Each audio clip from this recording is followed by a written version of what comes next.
আসসালামু আলাইকুম। গত কিছুদিন যাবত আমরা বিলের পুকুরটাকে পরিপূর্ণভাবে প্রস্তুত করছিলাম মাছ ছাড়ার জন্য। বিলের পুকুর এবং জায়গা পরিষ্কার করা এবং এটাকে পরিপূর্ণভাবে মাছ ছাড়ার জন্য প্রস্তুত করার পর আমরা কিছু মাছ এনে ছেড়েছিলামও, কিন্তু বড় পরিসরে এখনো পর্যন্ত মাছ আমাদের এখানে ছাড়া হয়নি। তো আজকে আমাদের এখানে প্রায় 10 মণ মাছ ছাড়ার কথা, তাই ভোরে একেবারে ফজরের নামাজের আগে আমাদের কয়েকজনে মিলে চলে গিয়েছিল যশোরের চাষরাতে। খামারের কাজের ব্যস্ততার কারণে আমি যেতে পারিনি, তবে আমাদের সাথে বাকি যারা রয়েছেন তারা সবাই গিয়েছিলেন এই মাছ সংগ্রহ করার জন্য। তো দুপুরের পরে পাতিল এবং বালতি নিয়ে আমরা তাদের জন্য অপেক্ষা করছিলাম যে তারা আসলে এখান থেকে মাছগুলিকে নিয়ে আমরা বিলের পুকুরে ছেড়ে দেবো ইনশাআল্লাহ। দেখতে দেখতে আমাদের মাছের যে ট্রাকটি রয়েছে এটার মধ্যে মূলত অক্সিজেন দেওয়া থাকে। এই ট্রাকগুলি একেবারে যশোরের যেখান থেকে মাছগুলি সংগ্রহ করা হয় সেখান থেকেই এভাবে অক্সিজেন দেওয়া অবস্থায় আসে। যেহেতু দীর্ঘ পথ অতিক্রম করে মাছগুলিকে নিয়ে আসা হয়, এজন্যই মূলত অক্সিজেনের ব্যবস্থা করা থাকে। তো আমরা এর মাঝে আরেকটি কাজ করে রেখেছিলাম, সেটা হচ্ছে আমাদের হাউজে ছাড়ার জন্য কিছু মনোসেক্স তেলাপিয়া, এর পাশাপাশি কিছু দেশি শিং মাছ আনতে বলেছিলাম তাদেরকে, তো তারাও সেটা নিয়ে এসেছে। ওই মাছগুলি যেহেতু ব্যাগের মধ্যে অক্সিজেন দেওয়া অবস্থায় রয়েছে, তাই এই মাছগুলিকে আমরা এখানে রেখে দিয়ে বাকি যে এখানে আমরা বিলে যে মাছ ছাড়বো সেই মাছগুলিকে নিয়ে বিলের পানিতে ছেড়ে দিচ্ছিলাম।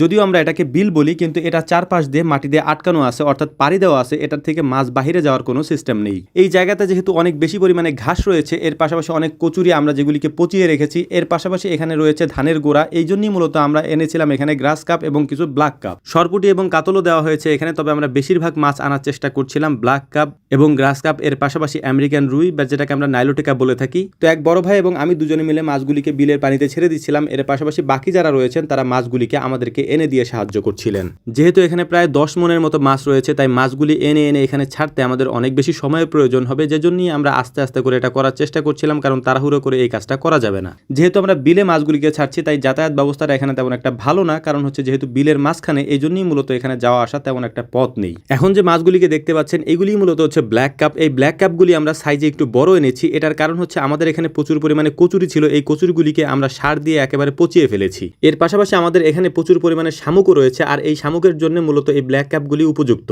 তো যাই হোক, আলহামদুলিল্লাহ, যদিও মাছগুলিকে এনে ছাড়তে ছাড়তে আমাদের অনেক সময় লেগে যাচ্ছে, এর পাশাপাশি হচ্ছে মাছগুলিকে হালকা পরিমাণে অক্সিজেন দিতে হচ্ছে হাতের পানি দিয়ে বাড়ি দিয়ে। এখন যেহেতু বর্ষাকাল, তাই আবহাওয়ার অবস্থাও তেমন একটা ভালো না। আমরা চেষ্টা করছিলাম কাজগুলি দ্রুত করার জন্য। তো দেখলাম যে আমাদের এক ভাতিজা ও একটা ডিম নিয়ে আসছে, কারণ এখানে বেশ কিছু কচুরির গুইটা বলি আমরা, এই গুইটার উপরে বাহির থেকে কিছু হাঁস এসে বসে, তো ওই হাঁসগুলি এখানে হয়তো ডিম পেড়ে রেখেছে। তো ওই ডিমটাকে ওই কচুরির মধ্যে সাঁতরিয়ে গিয়ে ও নিয়ে এসেছে। তো আমি পরীক্ষা করে দেখার চেষ্টা করছিলাম যে ডিমটা আসলে ভালো কিনা। দেখলাম যে ডিমটা ভালো, তাই ওকে দিয়ে দিলাম যে এটা নিয়ে যাও বাড়িতে। তো আলহামদুলিল্লাহ, আমাদের মাছ ছাড়া কাজটা প্রায় শেষের দিকে। এখন অল্প কিছু মাছ আছে, এই মাছগুলি ওরা যাওয়ার সময় এখানে ছেড়ে দিয়ে যাবে। তো আমরা বাড়িতে চলে যাব দ্রুত, এর কারণ হচ্ছে আমাদেরও কিছু মাছ রয়েছে এখানে। এর পাশাপাশি কয়েকটা রঙিন টাইপের মাছ আমরা এখান থেকে নিয়ে যাচ্ছিলাম। আর আমাদের যে মাছগুলি অক্সিজেন দেওয়া অবস্থায় এখানে রয়েছে, এর মধ্যে হচ্ছে শিং মাছ এবং কিছু মনোসেক্স তেলাপিয়া রয়েছে, এগুলিকে নিয়ে আমরা যাচ্ছিলাম আমাদের হাউজের দিকে, এবং হাউজের পানিতেই মাছগুলিকে আমরা দ্রুত ছেড়ে দিব। এবং তার আগে মূলত এই মাছগুলিকে আমরা একটা তাফাল বলি, এটার মধ্যে রেখে এবং ওই পানি দিয়ে অ্যাডজাস্ট করে তারপর ছাড়বো। একেবারে সরাসরি আমরা ওই পানিতে ছাড়বো না। তো হাউজের যে পানিটা আছে, এই পানিটা দেওয়ার পর আমরা মাছগুলিকে এখানে ছেড়ে দিচ্ছিলাম। প্রথমে মনোসেক্স যে তেলাপিয়াগুলো ছিল, এই তেলাপিয়াগুলো আমরা এখানে ছেড়ে দিচ্ছি। এটা হাইব্রিড তেলাপিয়া মূলত।